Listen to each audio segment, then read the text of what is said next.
Si Leni Robredo daw ay take 2 sa bar.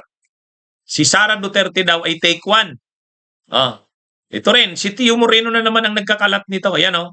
Bago daw manghamon ng debate ang kampo ni Leni kay Sara, ha? Ito, VP Sara, take 1 bar exam passer. Leni, take 2 bar exam passer. Hindi magka-level ayon kay Moreno. Yan. Kung talagang magaling si Leni Robredo sa debates, bakit twice nag-take ng bar exam? Dahil hindi pumasa sa first take? Now, compare the situation to VP Sara. Gets nyo na bakit ayaw makipagdebate ni VP Sara? Dahil hindi sila magka-level. Real talk lang. Ayan ha. Ginagamit na naman na issue. Si Leni Robredo daw, take 2 sa bar. Si Sara Duterte daw, take 1 sa bar. Oh. Kaya wala daw, hindi daw magka-level, kaya hindi magdidebate si Sara kay Leni. Unang-una mga kabunyog, mga kababayan, sagutin natin tong issue na to ng pagiging take 2. Take 2 nga ba si Leni Robredo? Yes. Hindi naman yan kinakaila ni Leni Robredo na take 2 siya sa bar. Take 2 siya sa bar. Pero malaki ang pagkakaiba ni Leni at ni Sara. Unang-una, si Leni Robredo, nang nag-take ng law, pamilyado na. May pamilya na siya, may mga anak na. Ang hirap mag-take ng law, lalo pag-take ng bar, kung pamilyado ka. Lalo pa, siyempre, si Jesse Robredo, yung asawa niya, politiko. Siyempre, ang nakatutok sa pagpapalaki ng mga anak, si Leni. So, mahirap yun. Kailangan kung magti-take ka ng bar, focus ka. Ako nagtuturo ako ngayon ng College of Law. 5 years na akong nagtuturo ng College of Law sa Ateneo de Naga University, College of Law. Anong sinasabi ko sa mga estudyante ko? Anong sinasabi ko sa mga estudyante ko?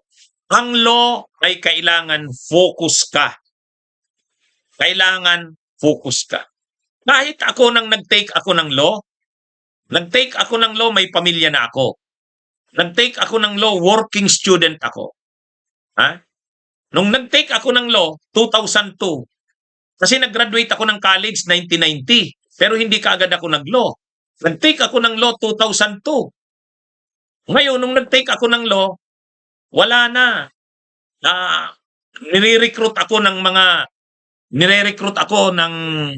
sa fraternity. Ayaw kong sumali sa fraternity. Sabi ko, maaabala ako sa fraternity. Sabi ko, may working student ako, saka may pamilya ako. Hindi ko na kaya yung mga fraternity. Ang tutok ko talaga, mag-aral, yung trabaho, tapos pamilya. Yun, doon umiikot ang buhay ko, wala nang iba. Ngayon, wala akong iniintinding ibang Wala akong iniintinding ayaw ko ng mga association. Ayaw ko ng fraternities. Nire-recruit ako noon sa mga civic organizations. Ayaw ko. Sabi ko, tutok ako sa pag-aaral. Kasi gusto kong pumasa. Gusto kong pumasa kaagad. Take 1 sa bar. Ayaw ko ng distractions. Pamilya lang ako, trabaho, at saka pag-aaral. Minsan, pagkatapos ng klase namin, ang gusto ng mga kabats ko, mag-inuman muna. Kasi yung mga kaklasmate ko sa law, mga bata pa fresh graduate ng mga university sa Manila. Tumutok talaga ako sa pag-aaral ko. Ngayon, dahil sa pagtutok ko sa pag-aaral ko, graduate ako, valedictorian. Kasi talagang nag-focus ako. So, si Leni Robredo, pinaliwanag niya naman, bakit siya hindi pumasa sa unang take niya. Ang sabi ni Leni Robredo, ito, Robredo explains what really happened when she failed her first bar exam. Ang sabi niya, 4 na linggo kasi ang bar exam namin noon. 4 na linggo. 4 na linggo. 8 subjects yan eh. Sa umaga, 1 subject. Sa hapon, 1 subject. Next Sunday na naman. 1 subject na naman sa umaga, 1 subject na naman sa hapon. Ganun yung bar exam namin noon.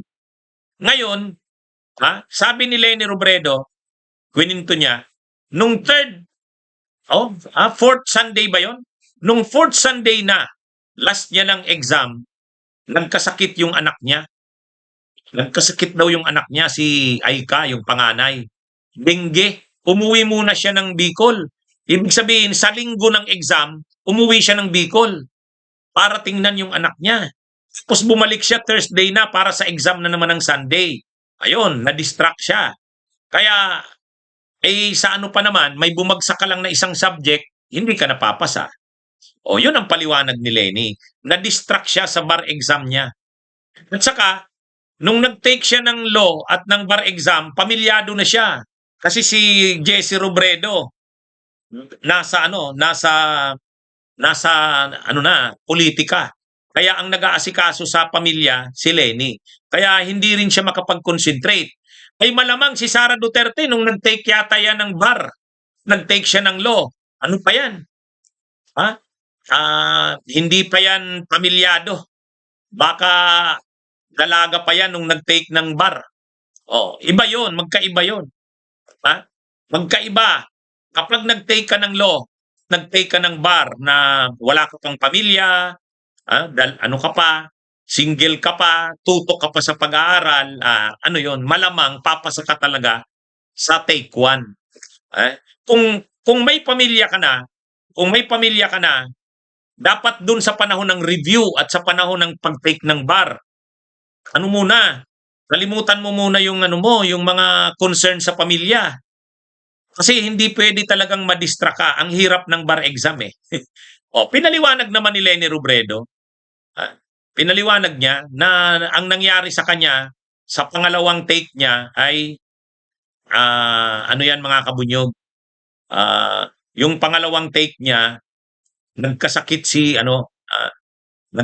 daw si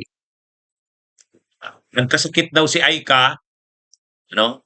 So nagkasakit si Aika ng dengue, obligado siyang umuwi muna sa Naga City, sikasuhin muna si Aika. Sa mismong sa mismong week ng exam, ay mahirap talaga 'yon.